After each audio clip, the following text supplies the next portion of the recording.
बिस्मिल्लाहिर्रहमानिर्रहीम। अस्सलाम वालेकुम। उम्मीद है आप ठीक होंगे, खैरियत से होंगे। तैयब लोच आपकी खिदमत में फिर से हाजिर है जी। मैं ये रेड जोन वाली साइड पे डी चौक में मौजूद हूँ और यहाँ पे सूरज के ये आप देख सकते हैं, अगरचे सूरज है, मैं आपको दिखाने की कोशिश कर रहा हूँ। वो ब्लू एरिया वाला डी चौक है और वहाँ पे कंटेनर्स की वाल है। पुलिस और रेंजर्स की भारी नफरी यहाँ पे तैनात है और इसकी दूसरी साइड पे तहरीक इंसाफ के जो धरने हैं, फसादी है, इंतशारी है, वो यहाँ पे पहुंच चुके हैं और ये 200 मीटर का फासला है।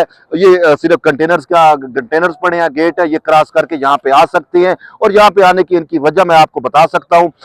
तो वो वजह ये है कि यहाँ पे आप देख सकते हैं कि रेंजर्स की भी भारी तादाद मौजूद है और ये रेड जोन है और रेड जोन में इस वक्त वीआईपी मूवमेंट है और बेलारूस के जो प्रेसिडेंट है अलेक्जेंडर लुकाशेंको, वो अपनी तकरीबन 8 वज़रा समेत जो है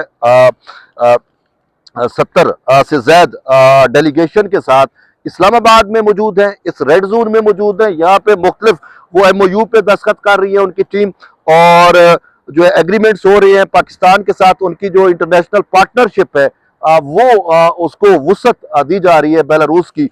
ये जो है यहाँ पे बेलारूस और पाकिस्तान के झंडे भी लगे हुए हैं।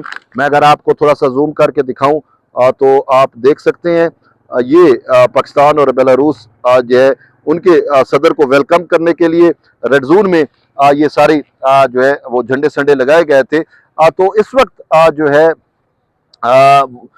तकरीबन मेन पाकिस्तान का रियासत का फोकस ये है कि इन फसादियों से, इन जलसे जुलूस वालों से जो है इनकी कोई भी ऐसी एक्टिविटी जो है वो हमारे इस जो मोअज़्ज़ज़ मेहमान आए हुए हैं, जो बेलारूस के प्रेसिडेंट आए हुए हैं, उन पे किसी किस्म का कोई इम्पैक्ट जो है वो ना पड़ सके। इसी वजह से आर्टिकल 245 के तहत जो है वो फौज तलब की गई और ये पूरा रेड जोन जो है ये फौज के हवाले है। किसी भी इसकी किस्म की जो सूरत हाल है उससे नबुर्द आजमा होने से के लिए, उससे बचने के लिए जो है वो फौज जो है वो तैनात की गई है।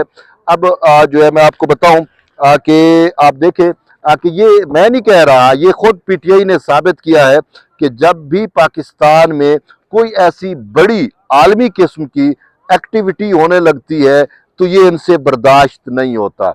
याद हो आपको, पहले इसी डी चौक पर जो है इन्होंने तकरीबन 126 दिन का धरना दिया था और उस धरने का मेन मकसद क्या था कि चीन के साथ जो पाकिस्तान की पार्टनरशिप जो है आज इसमें वुसअत आनी थी और चीन के सदर ने शी जिनपिंग ने पाकिस्तान का दौरा करना था, उसको डीरेल करने के लिए जो है दौरा मुलतवी करने के लिए तहरीक इंसाफ के बानी चेयरमैन ने यहाँ पे इसी पे जो है वो एक बड़ा कंटेनर रख के और यहाँ पे इस पूरे डी चौक पे ऊपर जो है वो उन्होंने धरना दिया और उसके नतीजे में चीन का सदर नहीं है और फिर पाकिस्तान और चीन के दरमियान जो तल्लुकात पहले उनमें वुसअत आनी थी वो देर पा जो है उसमें एक स्टे आ गया।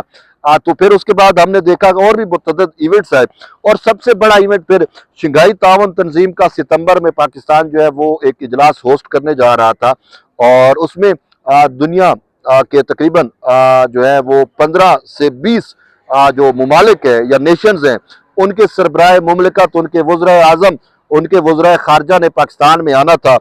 तो उस वक्त भी तहरीक इंसाफ से ये इवेंट बर्दाश्त नहीं हो रहा था और इस इवेंट को नाकाम बनाने के लिए तहरीक इंसाफ ने जो है वो फिर से डी चौक का जो है इंतखाब किया था और वो डी चौक तक आए भी सही, उनको उस टाइम पिस्पा कर दिया गया था, चीज़ें जो है वो कंट्रोल कर ली गई थी। उनका उस टाइम मेन मकसद यही था कि जो है SCO समिट को जो है वो किसी तरीके से सबताज किया जाए और इवन के उस टाइम तो खुद तहरीक इंसाफ की जानिब से ये भी कहा गया था कि हम डी चौक पे धरना देंगे और भारतीय वजीर खारजा जयशंकर जो है वो आके जो है हमारे मुजाहिरीन से खिताब करेंगे। ये बैरिस्टर साहब की स्टेटमेंट है, ये मेरी स्टेटमेंट नहीं है। बैरिस्टर साहब जिनका ताल्लुक जो PTI के तर्जमान है, ठीक है।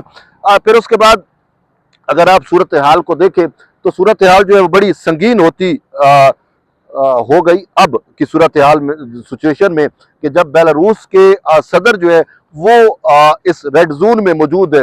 ये इंतशारियों से तकरीबन 200 से 300 मीटर का ही डिस्टेंस बनता है। वो यहाँ पहुंच चुके हैं डी चौक पे, बड़ी शेलिंग जारी है, उसके असरात हम पे जो है वो आ रहे हैं।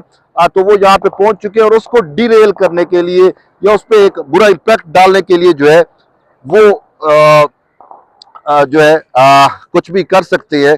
और मैं आपको बताऊं कि पाकिस्तान और बेलारूस बेसिकली मगरब मुखालिफ मुल्क समझा जाता है।